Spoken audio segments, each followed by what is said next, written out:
Hi, and welcome to Simply Made by Erin, my crochet channel.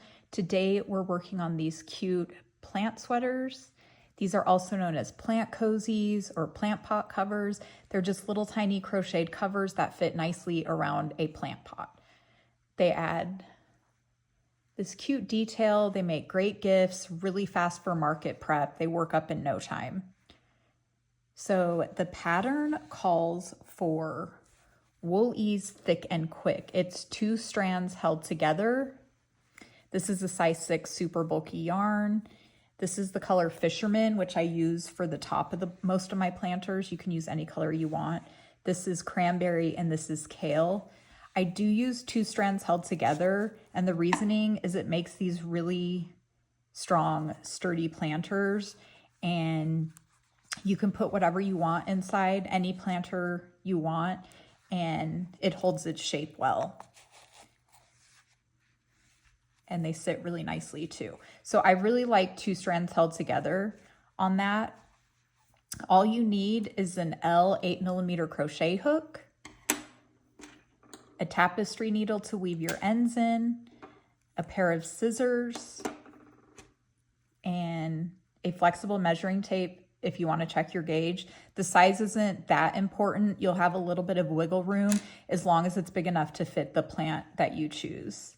So for these little details and embellishments, like these cute little tags, I will link them below. I have a few different suppliers that I use. Aren't those adorable? There's a lot of different Christmas sayings, but there's non-holiday version tags as well. So I have those, and then these cute little tags are faux leather tags that just screw on with these little Chicago screws. And then you can even get these little patches. I haven't tried one yet, but I think a patch would be cute sewn on as well. So let's talk faux plants. This specific pattern comes in 3 sizes, and it's specifically designed around the faux plants that IKEA sells. They sell 3 different sizes. So this is their mini size right here. This is a cute little Christmas tree that they come out with seasonally. They usually have a Christmas tree every year. Sometimes they change it and it looks a little bit different, but it's still in that same size pot. I also found this cute cactus this year, and I thought a Christmas cactus would just be adorable.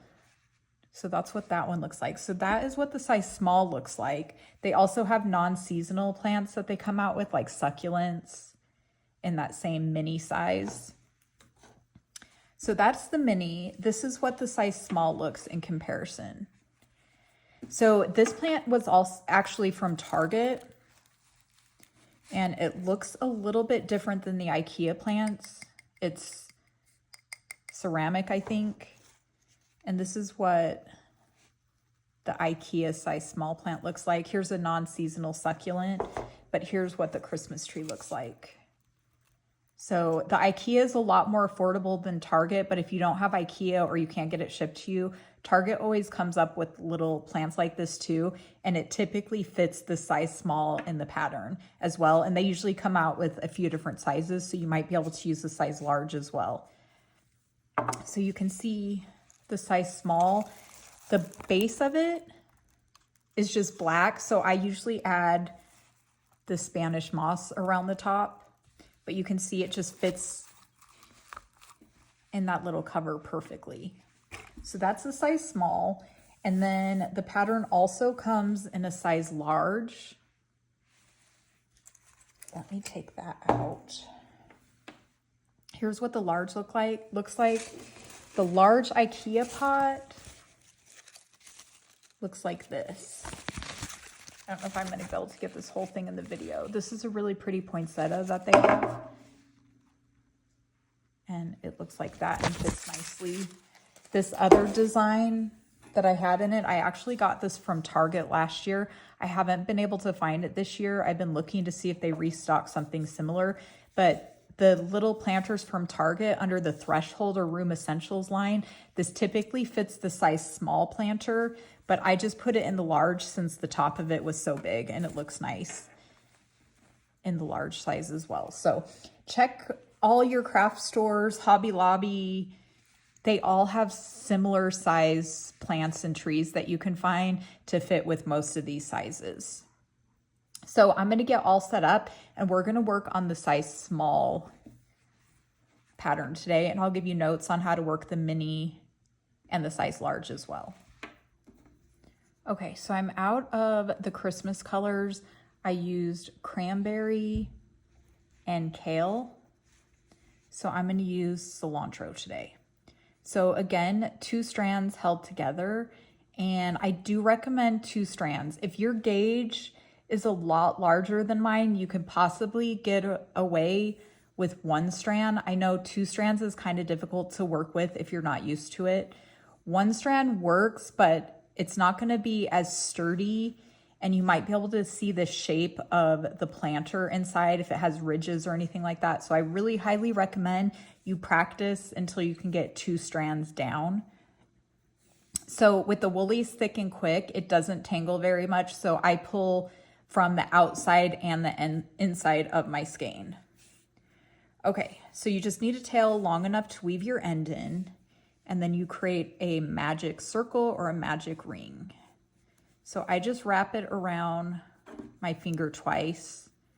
I insert my hook under all those loops, yarn over, pull up a loop, and then I chain 2. Okay, so we're working on the size small, so we're gonna work 10 half double crochet in this circle. If you're doing the mini, you only need 7, and if you're doing the large, you'll also need 10. So yarn over, insert your hook, yarn over, pull up a loop, yarn over, pull through 3. Again, yarn over, insert your hook, yarn over, pull up a loop, yarn over, and pull through 3.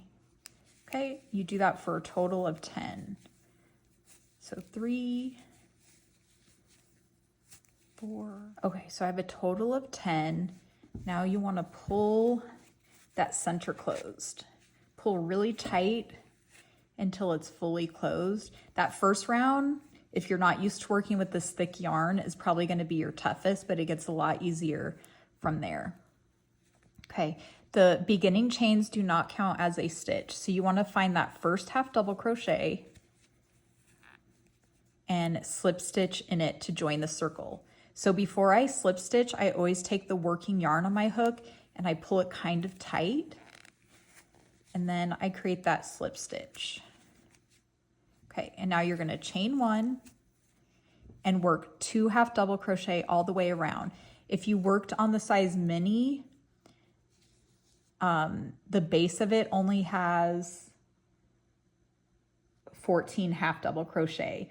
For round 2 of the size small and the large, you'll have 20 half double crochet.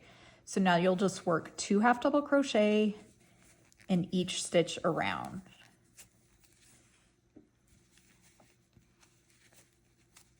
Okay. That's 2 half double crochet in the next stitch, 2 half double crochet in the next. Okay, so round 2 is finished. I have 20 stitches total. Now we have 2 different options here. So you can see this base has this little ridge on it and it sits nice and flat. That is because this next round, which is the sides, is worked in the back loop only.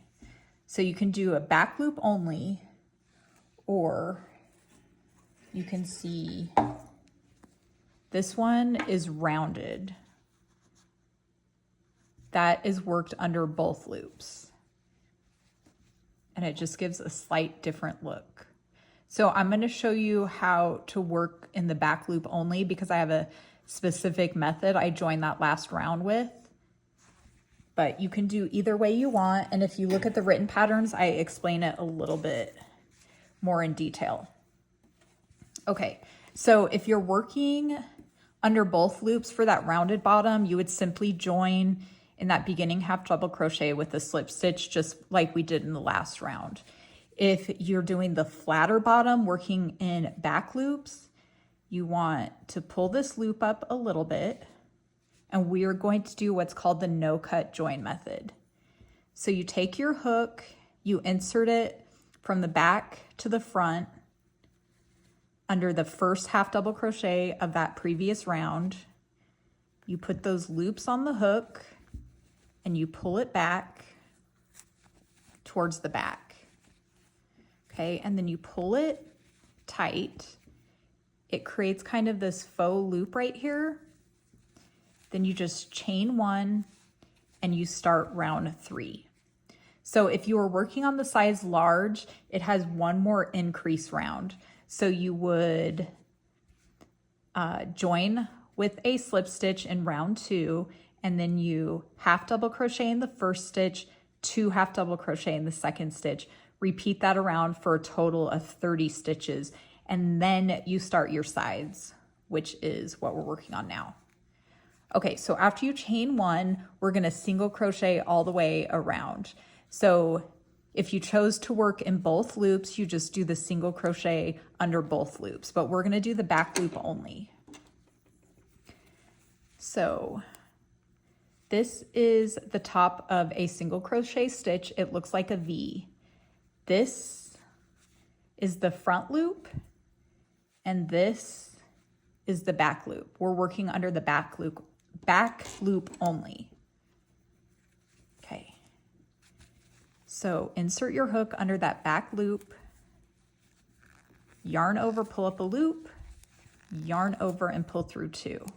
Again, insert your hook under that back loop, yarn over, pull up a loop, yarn over, pull through 2. You just repeat that all the way around. Okay, finish that, and we just join with a slip stitch to that beginning single crochet. Again, pull that working yarn kind of tight. It helps the seam look a little bit smaller so you don't have that huge bump on the seam. This thick yarn creates a pretty big bump, and that just helps a little bit. Okay, so chain 1. The next 3 rounds, we're just gonna single crochet under both loops. If you're working on the size mini, you just do 2 more rounds of single crochet. And if you're working on the size large, let me double check. You'll do 3 more rounds of single crochet.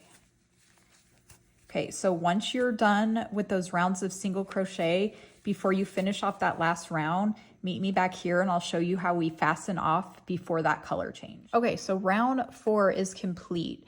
The next round is a color change round. I forgot to mention I went ahead and weaved that beginning tail in. You can weave it in whenever you want. Okay, so before you fasten off, we're gonna do an invisible join method. So just go ahead and cut the yarn, leaving enough yarn to weave your ends in, and then just pull that last stitch all the way out. If you want to do more rounds so that your pot's higher, you can do as many rounds and switch color changes whenever you want. It's a really easy pattern to adjust. Okay, so for the invisible join method, so with your tapestry needle, from the front to the back, you put your needle in that first single crochet of the round under both loops, and you pull it back. Okay, and then you just pull tight. You want to create a loop right here about the same size as the rest of the loops. It creates kind of a faux loop, so it has a nice invisible join. Okay, and then you find that last single crochet of the round and you go in that back loop only from front to back. And then you just pull, make sure that loop looks about the same as the other loops. See how seamless it is? And then you just continue to weave your end in. I'm just gonna do a little bit just to get it secure. And then I'll finish that rest off camera. Okay. You can just kind of pull it until it's nice and tight. Okay. Okay, so here's my faux loop right there. Okay, so see how nice that seam looks? It's nice and even. So you want to find that first loop, and that is when we're going to start the color change. So I'm going to use that cream yarn, again, 2 strands held together. Get that tail out of the way. Okay. If you have trouble keeping track of that first stitch, go ahead and mark it with the stitch marker. Okay. So here, let me go ahead and keep that marked. Here you can work under both loops, which again, you'll get that little tiny ridge, or you can work under both loops, or sorry, you can work under the back loop and you'll get that little ridge, or if you work under both loops, it just kind of blends in. It doesn't have that ridge, and that's kind of what it looks like. So you can work either way. I'm going to show you how to work in the back loop only. Okay. So you insert your hook in the back loop. If you want to work in both loops, insert your hook in both loops. Okay, and then just yarn over and pull that new yarn color through, and then chain 1. Okay, and then that chain 1 doesn't count as a stitch, so go ahead and single crochet again in that same stitch as the chain 1. And if you want, you can kind of carry your yarn through on this one so that you don't have to weave it in as much later. Okay, and then you just single crochet. Okay, get that tail out of the way. And then again, in the back loops only, you just single crochet all the way around.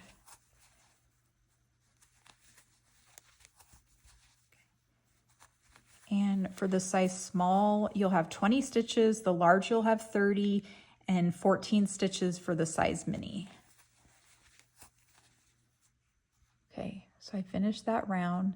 Make sure you don't accidentally single crochet in that invisible join from the previous round. It's kind of a gap, but when you join with the slip stitch, it covers that up. So just insert your hook into that first single crochet. Again, pull the working yarn kind of tight and join with a slip stitch. And you can see it closed that little gap up. Okay, so the next rounds are just rounds of single crochet. For the size small, you want to do 2 more rounds, just single crochet all the way around. For 2 more rounds, join the next round with a slip stitch, and then the last round we'll do with an invisible join. So 2 more single crochet rounds for the size small, only 1 more round for the mini, and 3 more rounds for the size small. So meet me on your last round and I'll show you how to do that invisible join method again. Okay, so that last round is done. I'm going to use the invisible join method. So just fasten off, leaving a little bit of a tail to weave your ends in. And then put your yarn on your tapestry needle. Okay, again, find that first stitch of the round from front to back under both loops. Pull the yarn through, just like that. Okay, and then from front to back, find that last stitch of the round under the back loop only. Put your tapestry needle, and then just finish it off. Do you see how nice that looks? And then just finish weaving your ends in. You give it a good shaping.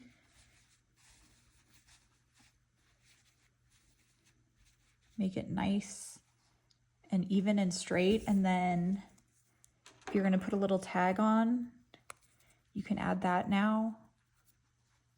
These are really nice. They just screw right on.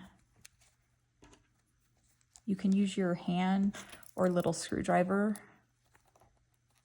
I like a screwdriver because my hands are a little bit shaky.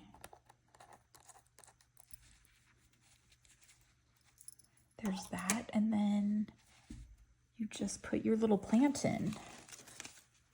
So if you want to do some of the Spanish moss to kind of finish around the top, go ahead and put the Spanish moss around the top, and then you just fit it around your planter. Adjust it. And there you have it. The cutest little planters.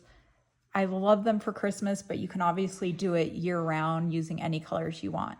So the full written pattern is free on the blog and will be linked below. If you have any questions or comments, please let me know and enjoy your day.